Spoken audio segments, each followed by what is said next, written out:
বিসমিল্লাহির রহমানির রাহিম। আসসালামু আলাইকুম ওয়া রাহমাতুল্লাহি ওয়া বারাকাতুহু। তেহারি খেতে কে না পছন্দ করেন, আর তা যদি হয় খাসির তেহারি তাহলে তো কথাই নেই। ঈদের দিন কিংবা ছুটির দিনে সবার ঘরেই বাহারি সব পদ রান্না করা হয়। স্বাদ বদলাতে এবার না হয় তৈরি করুন খাসির তেহারি। খাসির মাংস দিয়ে তৈরি তেহারি খেলে আপনার জিভে জল আসবেই। তবে রেস্টুরেন্টের মতো পারফেক্ট মাটন তেহারি কিভাবে বানানো যায় সেটা কিন্তু অনেকেরই জানা নেই।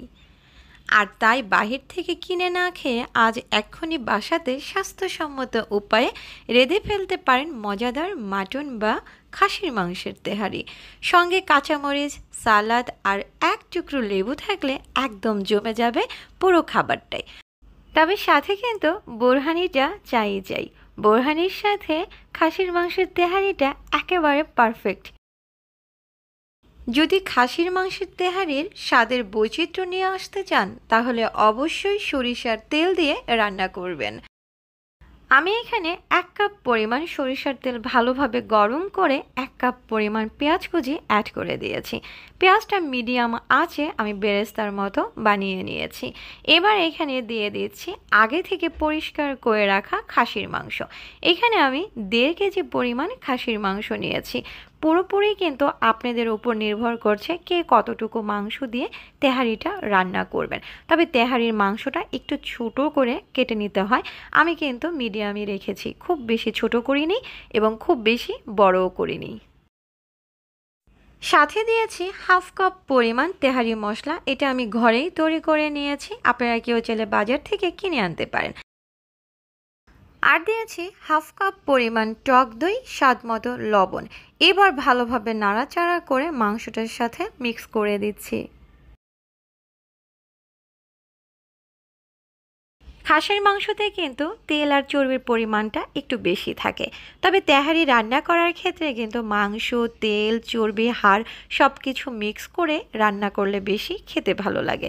ঢাকনা দিয়ে ঢেকে আমি রেখে দিয়েছিলাম বলক না ওঠা পর্যন্ত। বলকটা চলে এসেছে আর মাংসের গায়ের থেকেও কিন্তু অনেকটা পানি ছেড়ে দিয়েছে। এই পানিটা দিয়ে মাংসটা আমি ভালোভাবে কষিয়ে নেব।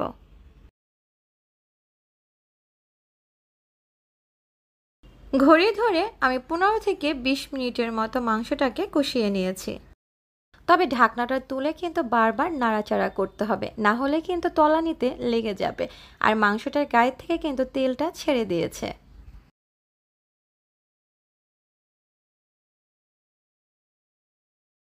ভালোভাবে নাড়াচাড়া করে এখন এখানে অ্যাড করে দিচ্ছি 1 কাপ পরিমাণ পানি। পানিটা দিয়ে মিক্স করে ঢাকনা দিয়ে ঢেকে আরও 30 মিনিটের মতো আমি মাংসটাকে রান্না করে নিচ্ছি।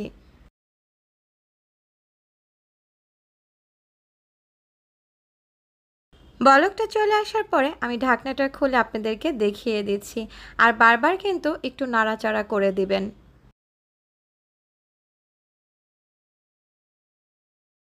মাংসটা কিন্তু পুরোপুরি রান্না হয়ে গেছে, তেলটা উপরে উঠে এসেছে।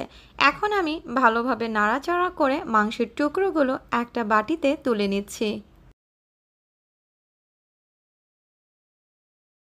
মাংসটা কিন্তু আমি চেপে দেখেছি, খুব ভালোভাবে সিদ্ধ হয়ে গেছে। যদি আপনারা মনে করেন যে মাংসটা সিদ্ধ হয়নি তাহলে কিন্তু আরও কিছুটা পানি দিয়ে মাংসটাকে ভালোভাবে জাল করে সিদ্ধ করে নেবেন।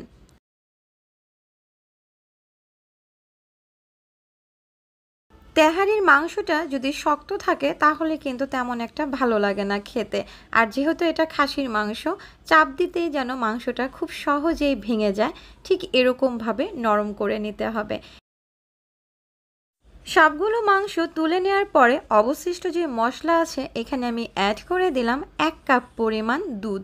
দুধটা কিন্তু এখানে অবশ্যই অ্যাড করবেন। সাথে দিয়ে দিলাম পরিমাণ মতো পানি। তেহারিতে যে পরিমাণ পানি লাগবে সেই পানিটা কিন্তু আমি দুধ আর পানি দুইটা একসাথে পরিমাপ করে মানে আন্দাজ করে দিয়ে দিয়েছি। বলকটা কিন্তু চলে এসেছে। এখন এখানে দিয়ে দিচ্ছি স্বাদমতো লবণ। আমি কিন্তু মাংসটা রান্না করার সময় লবণ দিয়েছিলাম, আর লবণের পরিমাণটা কিন্তু বুঝে দিতে হবে। এখন আমি এখানে দিয়ে দিলাম 1 কেজি পোলাওয়ের চাল, আর পোলাওয়ের চালটা কিন্তু আগেই আমি ভালোভাবে ধুয়ে পরিষ্কার করে নিয়েছিলাম।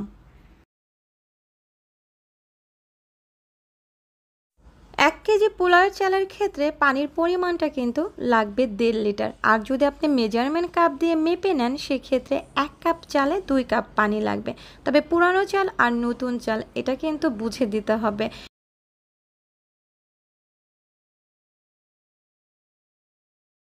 চালটা কিন্তু বলক চলে এসেছে। এখন আমি এখানে দিয়ে দিচ্ছি রান্না করে রাখা মাংসগুলো। খাসির মাংসটা দিয়ে ভালোভাবে নাড়াচাড়া করে মিক্স করে দিচ্ছি। আর অবশ্যই কিন্তু বাটি থেকে তেল মশলাটা ভালোভাবে কাঁচুকুচু করে দিয়ে দিবেন।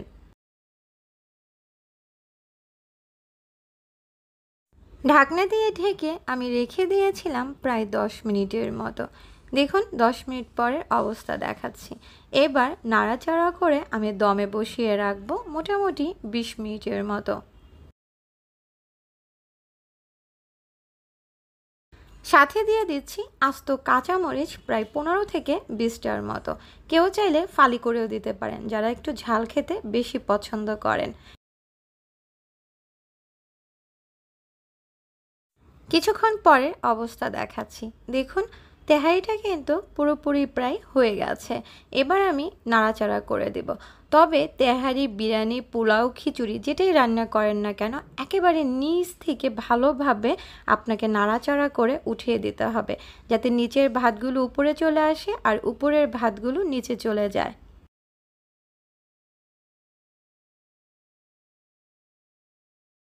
সরিষার তেল দিয়ে যদি আপনি তেহারি, বিরিয়ানি রান্না করেন তাহলে দেখবেন যে কত সুন্দর একটা গন্ধ আসে। এই গন্ধতেই কিন্তু পেটটা ভরে যায়। ঠিকঠাকভাবে যদি একটু নাড়াচাড়া করে দেন তাহলে কিন্তু নিচের দিকে লাগবে না। আর যেহেতু আমি সিলভারের হাঁড়িতে রান্না করছি, সিলভারের হাঁড়িতে কিন্তু লেগে যাওয়ার সম্ভাবনা অনেক অনেক বেশি থাকে। তেহারিটা কিন্তু সম্পূর্ণ রান্না হয়ে গেছে। আর গরম থাকা অবস্থায় কিন্তু আমি একটা প্লেটে ঢেলে আপনাদেরকে দেখিয়ে দিচ্ছি। আপনারা সাথে যে কোনো কিছুর সাথেই কিন্তু পরিবেশন করতে পারেন। তবে আমি এখানে বোরহানির সাথে পরিবেশন করেছি। বোরহানির ভিডিওটা কিন্তু আমি কিছুদিন আগেই আপলোড করেছিলাম। আমি আপনাদের সুবিধার জন্য এই ভিডিও ডিসক্রিপশন বক্সে লিঙ্কটা দিয়ে দেব, আপনারা চাইলে দেখে নিতে পারেন।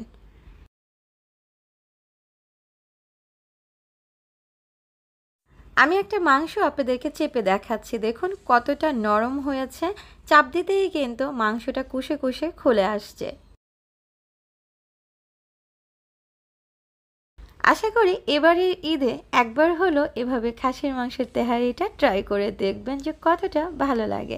আজকে তাহলে আর কোনো কথা না, আবার দেখা হবে সামনে যে কোনো আরেকটা নতুন রেসিপি নিয়ে।